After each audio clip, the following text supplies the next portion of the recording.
La conférence Future Game Show vient de se terminer. C'est une conférence où il y a un peu à boire et à manger, hein. Beaucoup de jeux, pas tous intéressants, mais beaucoup de jeux, donc c'est quand même cool. Et moi, je vous ai retenu quelques titres que je vous présente tout de suite. Alors le premier, c'était un jeu d'action-aventure qui s'appelle Echoes of the End, donc là vous pouvez le voir. Et du coup, ça ressemble beaucoup, je trouve, à God of War. Il y a l'air d'avoir une ambiance assez sympathique. On peut voir ce que ça donne, j'en avais jamais entendu parler.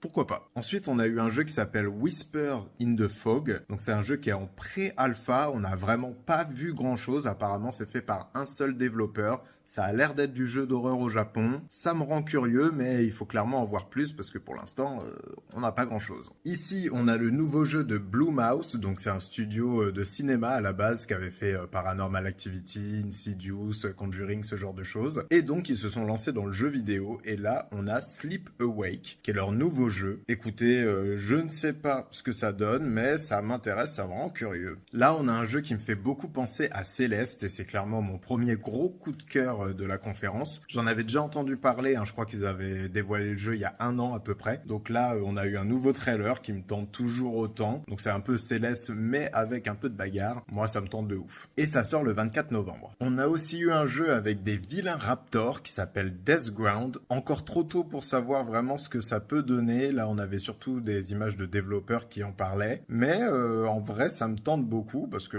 dès qu'il y a des raptors, des dinos, moi j'aime bien. J'aime bien. On a aussi eu le droit au nouveau jeu de Supermassive Games, qui est du coup le nouveau jeu Dark Picture, que vous connaissez peut-être. C'est une série de jeux où il faut faire des choix différents. Très souvent déçu par ces jeux de mon côté, mais j'y retourne toujours finalement. Donc je vais sûrement y retourner encore une fois. Là, ça a l'air de se passer dans l'espace, ça a l'air cool. On verra, on verra. Et ça s'appelle Directive 8020, j'ai oublié de le dire. Et ça sort le 2 octobre. Là, on a un petit jeu qui me rend assez curieux, malgré que je suis pas trop fan de la DA. C'est Death on the Nile, donc Agatha Christie en jeu, donc un whodunit, faut savoir qui est le tueur, etc. Donc un truc d'enquête. En vrai, sur le papier, ça me tente énormément, mais les images que j'ai vues, bof, donc curiosité à voir comment ça se poursuit à la sortie du jeu. Et on termine sur un jeu que j'attends énormément et dont on entend parler depuis très longtemps. Ça s'appelle Luto, c'est un jeu d'horreur, et là, j'attends juste de voir ce que ça va donner. Ça sort le 22 juillet, ça y est, on a une date et c'est très proche. Donc franchement, je vais foncer dessus et pourquoi pas vous en faire un petit live cet été. Pourquoi pas?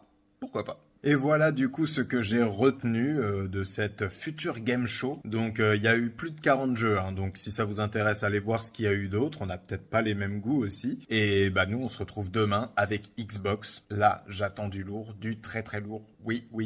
À demain.